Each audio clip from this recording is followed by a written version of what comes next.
Syederalun beredar di media sosial seorang staf rumah sakit yang sedang berjaga. Tiba-tiba pintu terbuka sendiri dan ia terlihat melayaninya. Namun ia mengaku syok melihat CCTV yang merekam saat dirinya bekerja. Staf tersebut mengaku sedang menangani pasien, ia begitu syok saat melihat CCTV. Bagaimana tidak, dalam CCTV terlihat staf rumah sakit ini sedang berbicara sendiri. Di depannya tidak ada pasien seperti yang ia ceritakan. Bahkan saat ia menyebut nama pasien ke dokter yang berjaga, perawat ini makin dibuat lemas. Pasien tersebut ternyata sudah meninggal sehari yang lalu.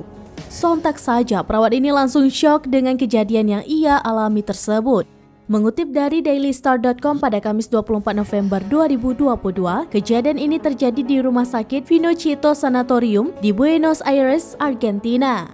Tampak dalam rekaman CCTV tersebut seorang staf rumah sakit berjaga di ruang utama. Mendadak pintu terbuka seperti ada orang yang masuk. Namun tidak terlihat sosok yang masuk lewat pintu itu. Sementara itu staf rumah sakit ini langsung berdiri dan berjalan ke arah pintu tersebut. Ia membuka pembatas jalan dan seolah berbicara pada seseorang. Ia juga membawa papan tulis dan seolah sedang mengisi data seseorang. Staf rumah sakit ini mengaku pasien tersebut adalah seorang wanita. Ia pun sempat menawari pasien itu kursi roda. Namun si pasien menolak dan memilih jalan sendiri. Kepada staf rumah sakit tersebut, pasien itu mengaku sudah membuat janji dengan seorang dokter. Sang staf rumah sakit pun segera menemui dokter tersebut.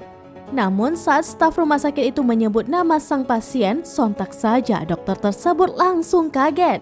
Pasalnya, pasien tersebut sudah meninggal sehari lalu.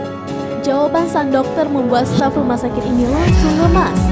Diketahui kejadian itu terjadi pada pukul 3:36 dini hari